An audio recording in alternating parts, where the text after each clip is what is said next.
All right, so we're going to be looking at function notation here and then also how to evaluate a function, okay? Now, go back to what we talked about before. We know that functions are a relation in which for each input, there is only one output y, okay? In other words, the x could not repeat, and that's when we talked about a relation versus a function. Now we're focusing on if I have a function, algebraically, how can we notate a function, okay? Well, there's a special notation that we use, and this is what it says. There's just like it says there's a special notation that is used to represent this situation if the function name is f, okay? So if we're calling the function f and the input that we plug in is x, then the unique corresponding output would be called f of x, okay? So that's what this guy is saying. So the function itself is f, that's what we're calling it, then the input would be x, okay? A good way to think of it is x is the input,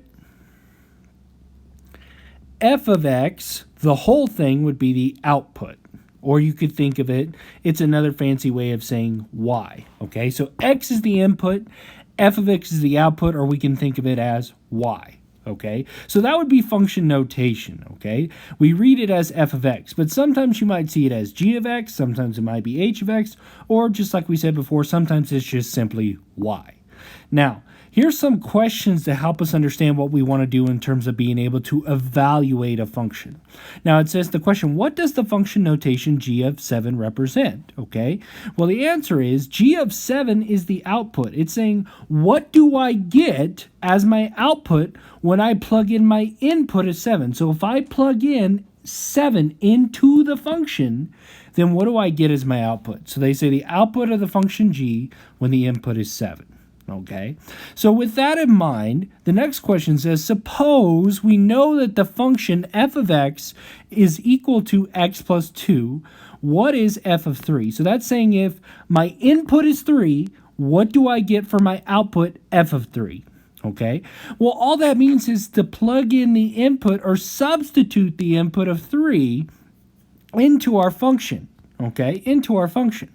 So in that case, we would plug in 3 into the function, and we get f of 3 equals, well, if we're plugging in 3 for x here, it'd be 3 plus 2, which equals 5. So when my input is 3, my output is 5. So when my x is 3, my output is 5y.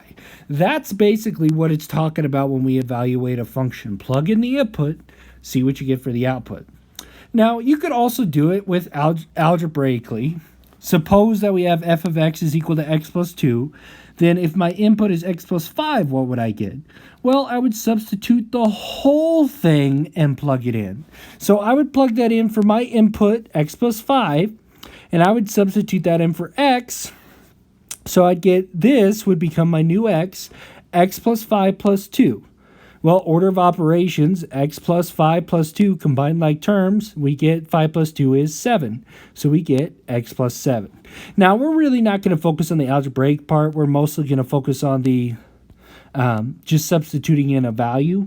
But it doesn't hurt to know what that information is. Now, let's look at some examples, okay?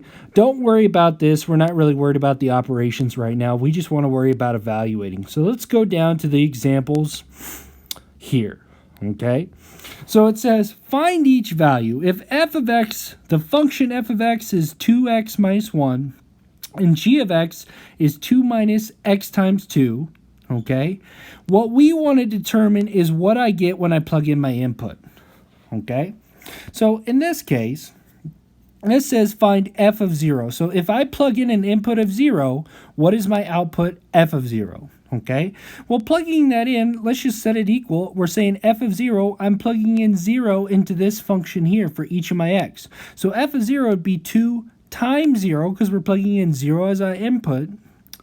Well, what's 2 times 0? 0, right? So we get 0 minus 1, which is negative 1.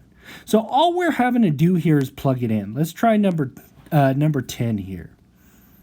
Okay, so it says my input is 12. So if I plug in 12 into my function, what do I get? Well, we'd have f of 12 equals 2 times 12. That becomes our input minus 1. Well, what's 2 times 12? Okay, well, that's 24. And then we'd have 24 minus 1, which is 23. So my input, when I plug in 12, my output is 23. Okay, well, let's try one with G. Let's actually try number 13 with G. And I'm going to write this below here. So it says, let's find G of a negative 1. Okay, so when my input, when I plug in a negative 1 into my function, what do I get for my output? So let's plug in a negative 1 here. We'd have 2 minus a negative 1 times 2. Okay, so they're saying x times 2, so a negative 1 times 2. Well, solving, okay, so we're plugging in our negative 1, 2. Now, do the order of operations here. We have a negative 1 times 2. Well, what's a negative 1 times 2? Negative 2. So we have minus a negative 2. Okay, you can put it in parentheses, although it's not really necessary here, but if you feel like it, go ahead. Then we have 2 minus a negative 2. What do you do when you minus a negative? Okay, we add it together. So we treat it like addition. So 2 plus 2 gives me 4. So when my input x is a negative 1, my output y is 4. So g of a negative 1 is 4. Okay, so that's evaluating a function.